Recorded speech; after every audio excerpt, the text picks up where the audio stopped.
قاضی حسین احمد صاحب رحمۃ اللہ علیہ زندہ تھے تو جماعت اسلامی کا ایک سیمینار تھا تو انہوں نے مجھے دعوت دی. میں گیا تو وہ عنوان دیتے ہیں کہ آپ نے اس عنوان بات کرنی. ادھر قاضی صاحب بیٹھے, ادھر میں بیٹھا, تو انہوں نے قاضی صاحب کو عنوان دیا, انہوں نے لے لیا, وہ مجھے دینے لگے تو قاضی صاحب نے نا وہ پیپر لے لیا, کہا مولانا کے لیے کوئی عنوان نہیں, جو بات کریں گے بس وہی عنوان ہوگا, یہ ان کے لیے کوئی عنوان نہیں, کوئی پابندی نہیں. تو جب نشست ختم ہوئی تو ہمارے میاں چنو کا ایک نوجوان تھا, اس نے قاضی صاحب سے پوچھا کہ طارق جمیل صاحب تو تبلیغ کے آدمی ہیں, آپ نے ان کو جماعت اسلامی کے سٹیج پہ کیسے بلا لیا؟ تو انہوں نے کیا کہا کہ میں ان کے علم سے متاثر ہوں, ان کے تقوی سے متاثر ہوں. انہوں نے کہا یہ مودودی صاحب کو رحمت اللہ علیہ کہتے ہیں, میں نے اس لیے بلایا.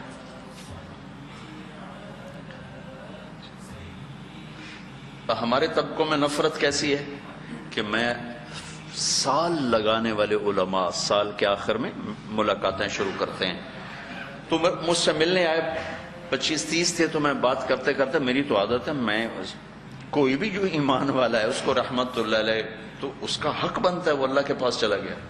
تو میں نے باتوں میں یہ کہا مودودی صاحب رحمت اللہ علیہ, پتہ نہیں بات کیا تھی. تو ایک مولوی صاحب کھڑے ہو گئے کہ آپ نے مودودی کو رحمت اللہ علیہ کیوں کہا؟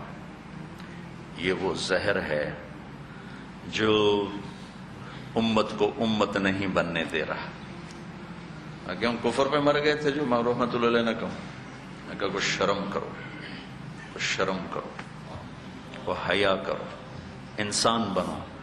تم مولوی کیا, تم تو انسان ہی نہیں ہو.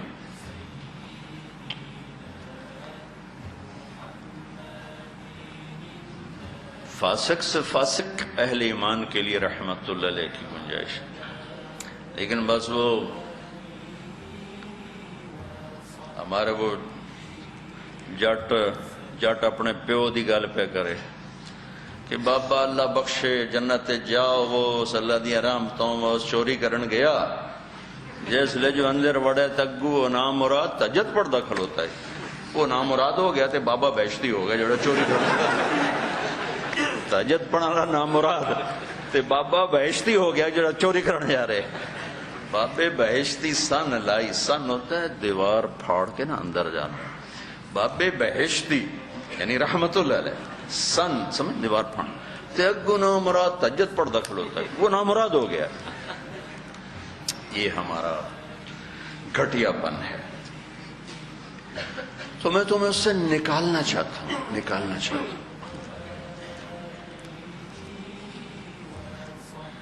ہم مولانا قاسم صاحب رحمت اللہ علیہ نے دیوبند کی بنیاد رکھی. زندگی بھر کسی ایک فرقہ اسلام سے مناظرہ نہیں کیا, زندگی بھر. مولانا رشید احمد صاحب گنگوئی رحمت اللہ علیہ نے اپنے ایک مرید سے فرمایا کہ مجھے احمد رضا خان صاحب کی تحریر پڑھ کے سناؤ, ممکن ہے واقعی میرے اندر ایسی چیز ہو جس کو میں سنوں تو میں توبہ کر لوں, میں اپنی اصلاح کر لوں. یہ تو ان لوگوں کے اخلاق تھے.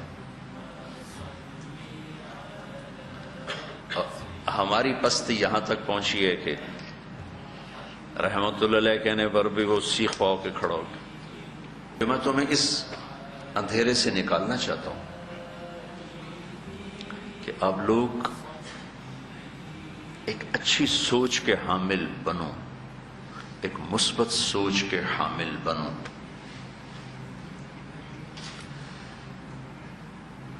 ہر آدمی اپنے اکابرین کی تعریف بھی کرتا ہے, مبالغہ آرائی بھی کرتا ہے, یہ سب کے اندر یہ چیز پائی جاتی.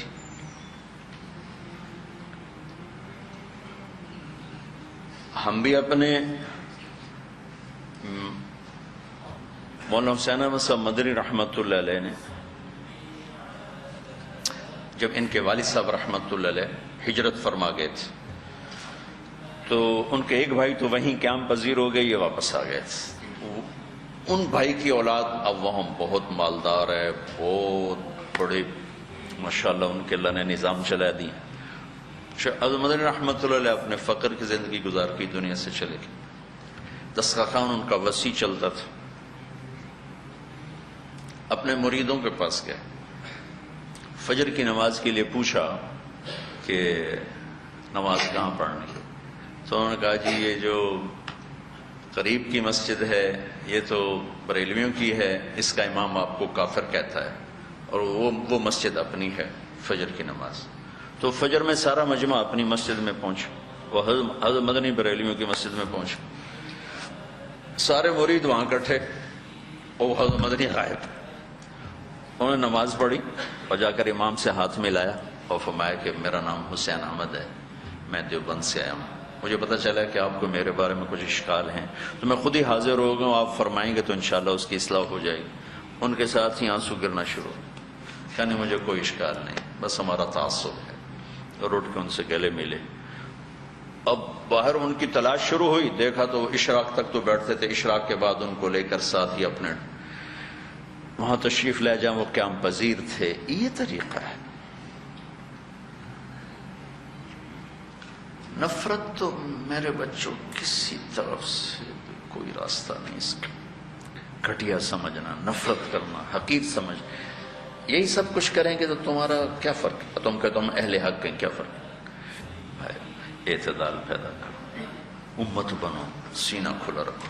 ہمارے یہاں بزرگوں کی منشا پہچان کے چلو. بزرگوں کی منشا نہیں پہچانی جاتی, اللہ رسول کی منشا پہچانی جاتی ہے. بزرگ تو یصیب و یخطی ہوتے, اور انبیاء ہمیشہ مصیب ہوتے ہیں, خطا سے پاک ہوتے ہیں.